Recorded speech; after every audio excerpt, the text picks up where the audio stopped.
BFM Business, un nouveau regard sur l'écho. Le grand journal, Edwige Chevrillon. Un grand journal ce soir avec Thierry Breton, PDG d'Atos, ancien ministre de l'économie. Thierry Breton, hier, il y avait une quarantaine de grands patrons chinois. Je crois que c'était la fine fleur chinoise ou des lotus chinois, je ne sais pas comment on le dit, mais qui sont venus à Paris pour découvrir un peu ce qu'était le contrat social à la française. Je me demande s'ils ont été intéressés ou pas. Et en tous les cas, pour rencontrer les industriels, dont évidemment vous, Thierry Breton, et Atos, ils sont allés au siège de votre entreprise. Vous leur avez essayé de les convaincre de l'utilité du cloud. Comment est-ce que c'est très important d'avoir des Chinois qui viennent ici essayer de comprendre un peu le modèle occidental de capitalisme et presque le modèle à la française? D'abord, si vous permettez, ne voyons pas ça à notre porte. Ce groupe d'entrepreneurs chinois, il existe maintenant depuis de nombreuses années. Oui. Il réunit en fait vous l'avez dit, les 40 plus grands premiers entrepreneurs chinois. C'est-à-dire ceux de cette nouvelle génération qui construisent la Chine de demain dans un capitalisme qui est un capitalisme un peu hybride, diront certains, débridé, diront d'autres, mais c'est ce capitalisme chinois qui crée ces grands groupes désormais et qui sortent de Chine. Ce groupe donc décide tous les ans de faire un voyage d'études. Oui. Et moi je trouve ça assez intéressant. Au fond, nous on a des groupes d'entrepreneurs français, d'entreprises françaises qui font du lobby auprès de nos propres instances gouvernementales ou politiques. Eux, ils ont des groupes qui vont voir un peu le monde. Il y a peut-être du reste des idées à prendre. Alors, ces 50 principaux entrepreneurs chinois, l'année dernière, ils avaient fait un voyage d'études en Grande-Bretagne. Cette année, ils font un voyage d'études, non pas pour aller voir notre contrat social, restons modestes, mais pour aller d'abord voir un peu ce qui se passe en Belgique, et puis ensuite, 5 jours, d'abord en Belgique, et puis ensuite 5 jours en France. Et en France, évidemment, alors les uns et les autres ont des relations d'affaires. Il se trouve que nous avons des relations d'affaires extrêmement développées, le groupe Atos, avec le groupe Yongnuo, qui est le leader chinois du software. Son président, le président Wang, a créé cette entreprise. C'est un peu le Bill Gates ou le Steve Jobs à la chinoise, il y a 20 ans, dans une cuisine, et puis ils étaient 2, et puis après 4, et puis maintenant ils sont 12 000, et c'est vraiment une entreprise de logiciels extrêmement performante et développée. Ils ont 35%, 30% de part de marché des progiciels en Chine. Ces progiciels, nous les avons évalués, ils sont de très bonne qualité, et donc on a décidé, avec eux, ils ont 600 000 clients en Chine, de faire une alliance, un partenariat, une co-entreprise, pour pouvoir d'une part utiliser ces progiciels et les développer nous-mêmes en Chine avec eux, auprès des entreprises, et puis par ailleurs, en dehors de Chine, de les porter sur nos propres plateformes de cloud computing. C'est ce nouveau concept qui permet précisément d'utiliser ces progiciels en service pour notamment les petites et moyennes entreprises parce qu'ils sont de très grande qualité. C'est un peu cette co-entreprise qui est une première mondiale du reste que j'ai mis en place il y a maintenant plus de 18 mois. Eh bien, il venait avec ses collègues pour montrer ce qu'on a fait. Et c'est vrai qu'on a eu des discussions passionnantes à notre siège à Besançon. On a 5000 de nos collaborateurs à Besançon. Tout le monde était très, très fier de recevoir cette délégation.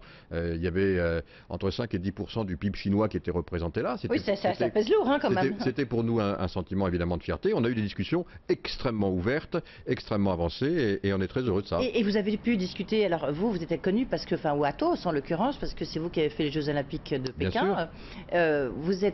Est-ce que vous avez pu discuter un peu avec eux, d'essayer de comprendre comment ils percevaient notre pays?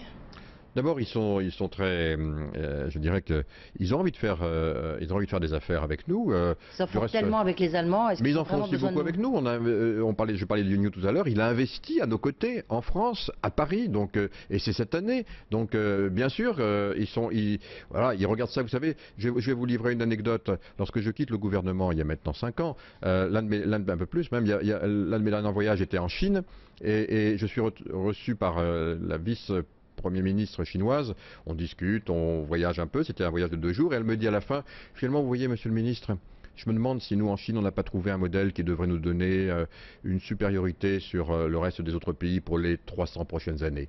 Et voilà, il y a une relation au temps qui est un peu différente en Chine par rapport à nous. C'est sûr. Je vais vous livrer cette anecdote pour ce qu'elle est. Oui, tout à fait. Thierry Breton, vous allez rester avec votre casquette du ministre, ou du moins l'ancien ministre.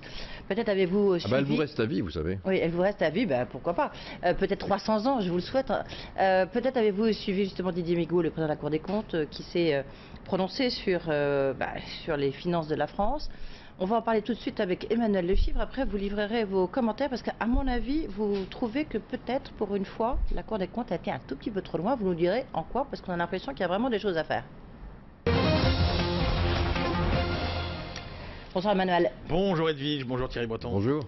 Alors après la polémique d'hier sur l'ampleur des déficits, ça c'était avec Carrez à l'Assemblée nationale, les avertissements de la Cour des comptes ce matin, quelle est l'ampleur de l'effort à faire? Je crois que vous avez sorti votre calculette pour essayer de comprendre l'effort à faire pour revenir à ces fameux 3% de déficit en 2015, comme on s'y est engagé normalement vis-à-vis de Bruxelles. Vous me direz, on s'assoit souvent sur nos engagements. Mais restons dans cette hypothèse. Mais là, ce sera de plus en plus dur. Et puis c'est vrai que c'est l'engagement qu'on a pris. Alors si on part de l'hypothèse qu'en 2013, on fera un déficit d'à peu près 4%, comme nous le dit M. Carrez, comme le dit à peu près aussi la Cour des comptes, pour revenir à 3% de déficit fin 2015, ça veut dire qu'il faudra gagner à peu près un demi-point de PIB par an.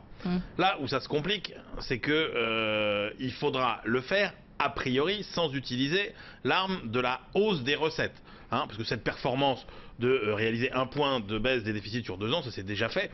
Alain Juppé l'avait fait par exemple entre 95 et 97, mais au prix d'une augmentation de 60 milliards des impôts.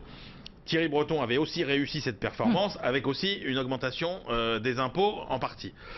Et si on ne peut pas augmenter les impôts, il va falloir jouer sur la baisse des dépenses. Or, quand j'ai regardé un petit peu, depuis que nous faisons des déficits, c'est-à-dire depuis 1974, la hausse annuelle moyenne des dépenses publiques, c'est à peu près 29 milliards d'euros.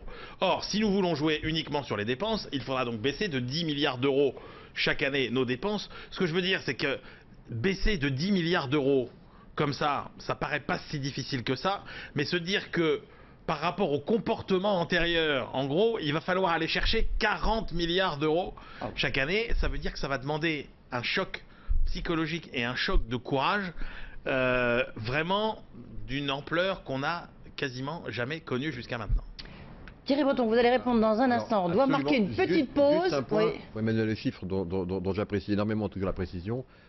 J'avais baissé effectivement en baissant les impôts. Et pas en augmentant les impôts comme vous l'avez dit. Donc je corrige parce que ça m'a été reproché. Les recettes fiscales avaient globalement... Et les impôts avaient baissé. On marque une pause, messieurs. On se retrouve juste après. Comme ça, vous aurez le temps d'échanger.